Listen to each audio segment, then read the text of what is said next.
This is Kardec Radio bringing to you the book Among Brothers of Other Lands, written by several spirit authors, and psychographed by Chico Xavier and Waldo Vieira. This partial audio recording will cover Chapter 9, Compass of the Soul, Chapter 10, In Regard to Mediumship. Enjoy.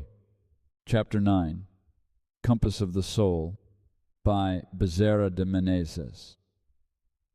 Prayer arises during the terrestrial existence as a key of inspiring light, unveiling the tracks that seem to be blocked by our eyes. It always teaches in the silence of the soul, and when it does not solve problems or does not get rid of suffering, it illuminates the mind and fortifies resignation. Prayer is contact with the infinite. Every sincere prayer is a message with a precise address, and if sometimes it floats between smile and cry, it always ends by elevating to the superior fields where temporarily neither joy nor pain exist, but only peace of the soul.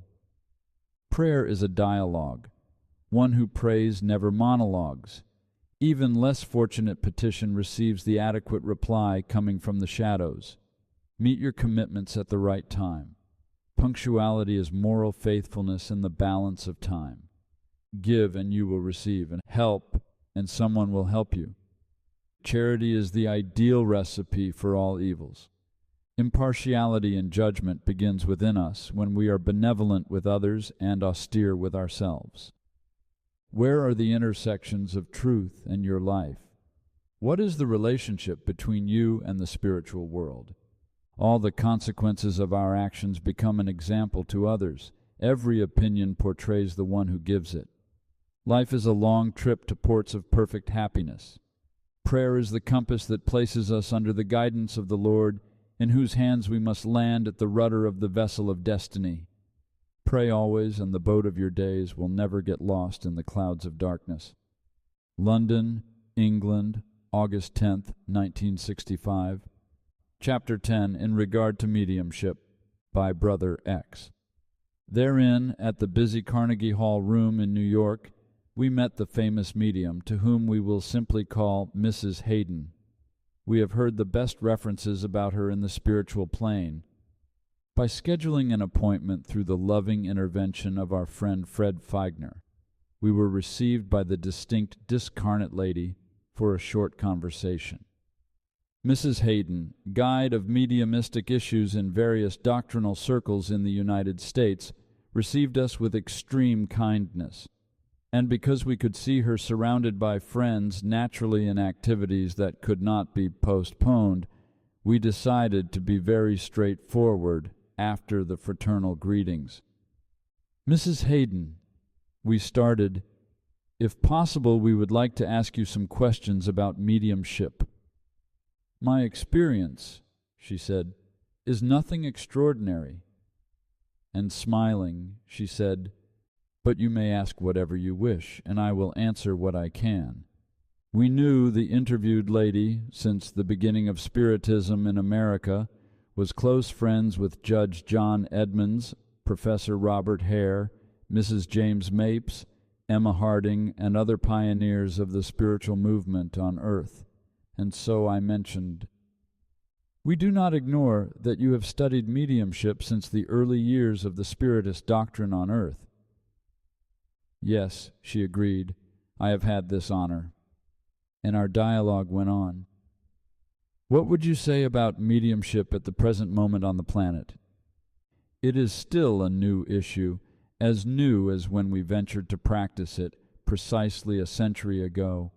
We have a long way ahead of us to examine it, to know it and educate about it. But what about science and religion? They are two forces that, up to now, could not be understood about them. With all the admiration that we should have for them, respecting the exceptions, we shall not ignore that scientists, up to now, have made an effort almost always not to study it, but to dissect it, as someone who dissects grains of green wheat, wishing to find the bread already made. And the religious ones many times only try to stop its flies by means of using mythological approaches interested in giving prestige to superstition. Do you believe, however, that effects of mediumship are held back only by the influence of scientists and religious people? By no means.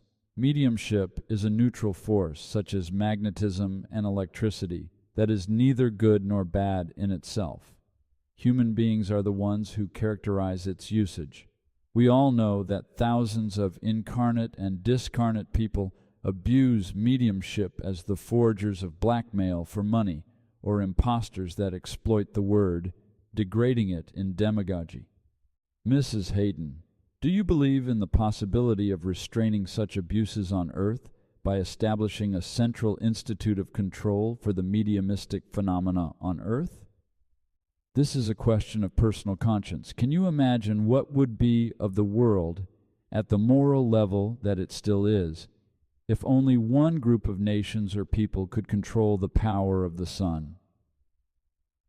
Mediumistic occurrences belong to the domain of truth.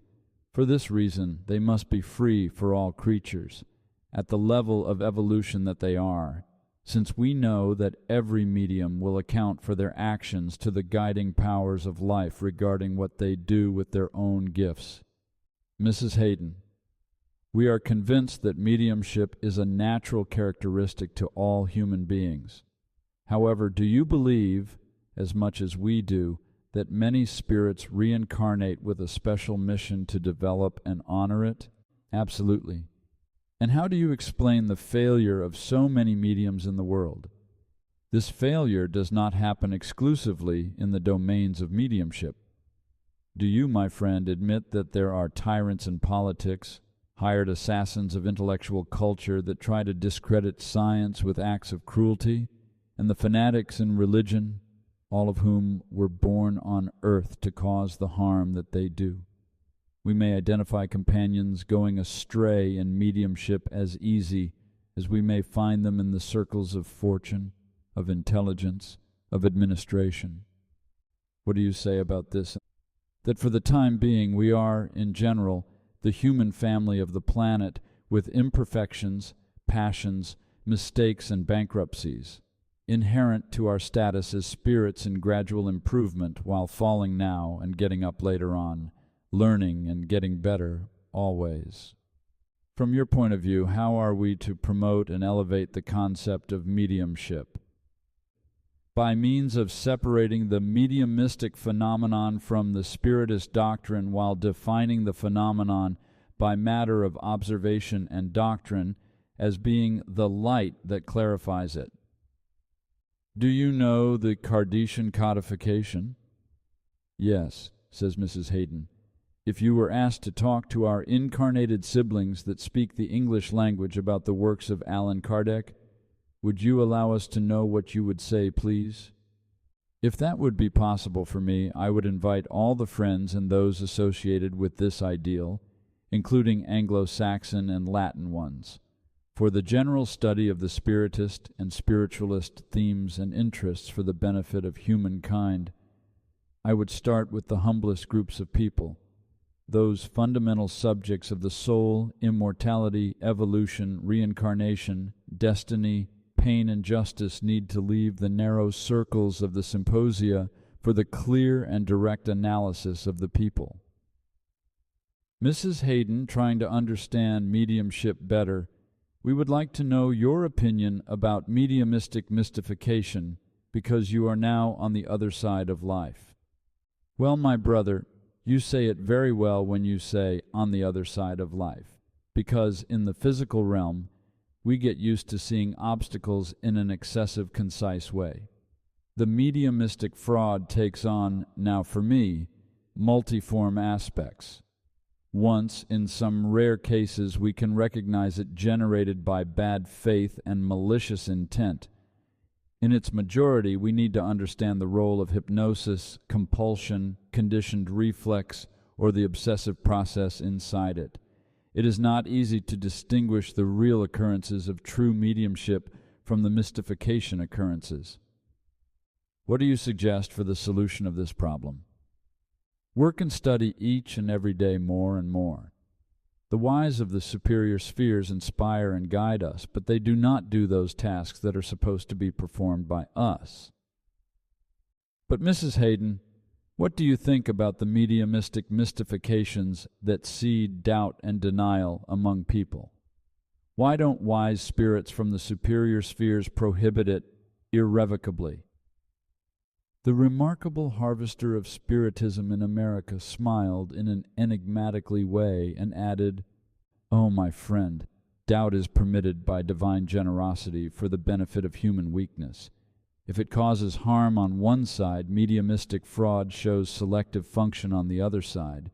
Many people that are proud of their culture and discernment would not be able to cope with the truths of the spiritual world. There are spirits who reincarnate as promising prodigies of loyalty and service to the Lord. However, after being safely reincarnated into the physical body, they revert to the temptations of other times, which disturb them in their intimacy, and they go backwards as to the purposes of elevation. Even though they are good and noble creatures, God then permits them to doubt the spiritual realities, and generously accepts that they even deny the existence once they tend to other tasks, though not as heroic as those of trust and loyalty to the goodness for the last consequences, but equally constructive and meritorious. Later on, they will come back to faith, while other more mature companions will move the blessing of the Lord forward." At that moment, a bell rang. The minutes allowed for the conversation had ended. Mrs. Haydon said goodbye, and we suddenly were alone in the large room, in need of silence and thinking. New York, August 4th, 1965.